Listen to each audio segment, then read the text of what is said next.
let's talk about ways to manage yourself. I love this quote. Self-management is all about becoming your own leader, right? It's about training your brain, your body, the way you interact with people in different ways so that you are the best you can be. Step one is breathe right. I caught myself. I was doing some cold calling this week and I caught myself not breathing in between calls. I was so anxious that the call was about, no, I got to be ready to say their name. I was not breathing right. Waking up and doing breathing exercises while you're waiting on calls to come in, and ending your day using them on your breaks. Like, breath is life, right? And if we can control our breathing, we can control everything else. So, step two, make your goals public.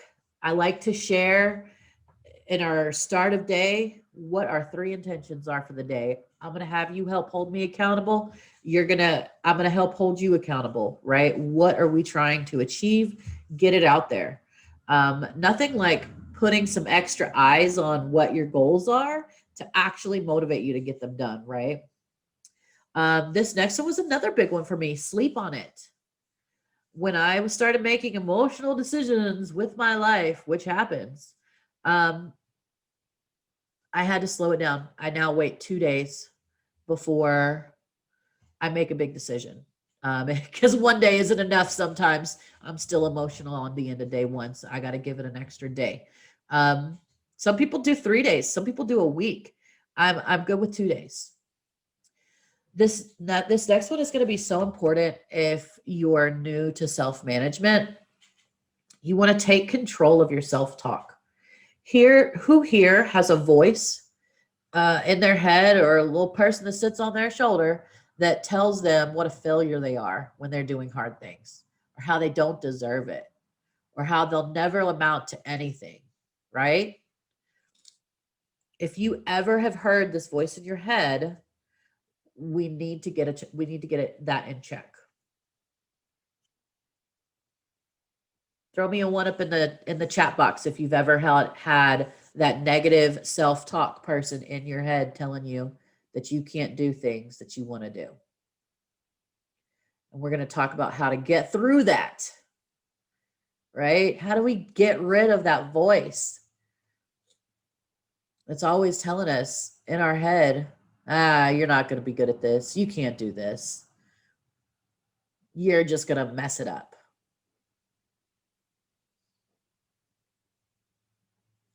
Well, the way I get through it is, and this is actually counseling, I think, that taught me this. You're going to name that voice. You're going to give it a really obnoxious, annoying name, whatever that voice is, right?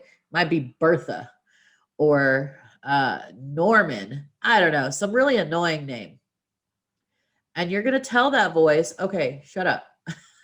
I'm busy over here working on stuff, right? Start talking back to that negative voice in your head. If it can talk to you, you can talk to it, right? So tell it, shut up. I'm busy. I'm beautiful. I'm a queen. I'm worthy. I'm smart. I can do hard things, right? Whatever you need to tell that voice to keep it quiet, work on that and do it consistently. Every time that you catch it, talk back to that voice. Say it out loud, even. Eventually, it will get quieter and quieter and quieter. And then it will just kind of sit there and watch, right? It might occasionally have a fleeting thought that comes in, but it won't.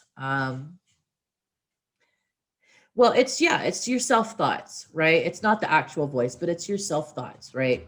But you can talk back to it, right? If you give it, you're good. If you have a stream of things that are happening in your head, that can have a voice, right? I'm just auditory, I think. All right, and the last one here is smile and laugh more. You want to bring joy into your life. Start it with gratitude, end it with gratitude. Be grateful for the lessons that we were available to learn. Um, and that is one way to stay in a better frame of mind. So let's go to the next steps. All right, we got 5 more self-management techniques, and then we'll take a quick break. Step number 6 is visualize yourself succeeding. I love this one. If you can, um, imagine yourself where you want to be in 5 years, right? Or maybe it's 10 years. Maybe you got a longer term goal. Maybe it's 2 years. Wherever you see yourself in the future, that whatever your goals are, spend some time thinking on that. Actually imagine where you're going to be, who's going to be with you, what you're going to be doing, um, and how that feels to be successful, right? Focus on that, because whatever we focus on, we create, we bring to us. So spend some time focusing on how you want to see yourself succeeding in the future, whether it's just being great on the phone, right? Or that confidence that comes from it. Um, for me, I see myself on the beach with my kids and my headset, and I'm making deals, right? On the phone, I'm coordinating training, but I have time freedom to be with my kids, to do my job in a beautiful place where, everything is happy. And I focus on that so hard, you guys. So, the next one, step 7, this is actually pretty basic, but create a healthy sleep routine, right? You poor people in the Philippines with your 24-hour schedules, it is so hard. What you might call a healthy sleep routine might not be what we in the States, who typically work during the day, would call a healthy sleep routine. However, you know what works for you. You know your body, that if you can be up for 18 hours here and then do another 2-hour nap here and you're okay, but still make that your priority. Wherever you need to sleep, try and get that done first, because our brains can't grow if they're under stress. Our bodies can't heal if they're under stress.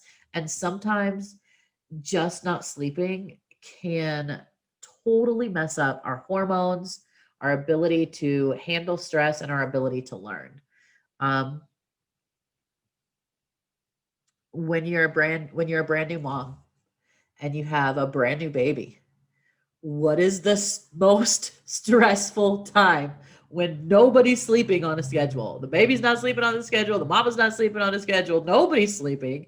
It's been 6 weeks, 2 months, 3 months, who knows how long. Nobody slept, right? Um, and one of the first things you do to create some sanity, or at least this was how it was when I was raising my kids, was create a sleep schedule, a sleep routine for your baby. Get your baby on a sleep schedule in whatever way, shape, or form, because mama can take care of herself better if she knows when baby is planning to sleep, or she knows the cycles of sleep, play, eat, right? Um, so that's my sleep spiel. You guys take that and run with it. All right, three more here. The next one is to focus on the opportunity, not the challenge. John, you mentioned before that one of your past team leaders focused on your mistakes instead of what you did well at. This is the exact same type of thing. Whether it's what we're thinking about, the way that we talk to people, or the way that we act, we can always focus on the opportunity at hand rather than the challenge or the negative part, right? Even negative things give us positive growth. So if we focus on the positive growth and not the negative failing things that we did, we can still stay in an opportunity mindset. Um, all right, this next one here is check in often, stay synchronized. I have an accountability tracker that I will hand you guys that you can print out and use every day. Um, it allows you to set your intentions every day, to set your affirmations, right? Some days we're working on certain type of tasks. We need some certain type of affirmations, right? And then it also allows you to go back at the end of the day and kind of do a mini failure cycle. What went well? What challenges did I have? What questions do I still have? And how am I going to make tomorrow just 1% better? So I'll get that over to you guys as well. And then the last one here, Schedule your rest times. I can't say this enough, especially Elle, as an entrepreneur, we'll work 100 hours a week, 24 hours a day if you'll let us. So it's so important to schedule in, this is my time to rest, and then stick to that schedule, because we cannot pour from an empty cup. In fact, we can only pour from an overflowing cup, right? If we pour from a cup that's not continuously being filled into, then we will still empty ourselves. So put yourself first always in every single thing that you do. And I guarantee that your cup will always be overflowing and able to fill other people's.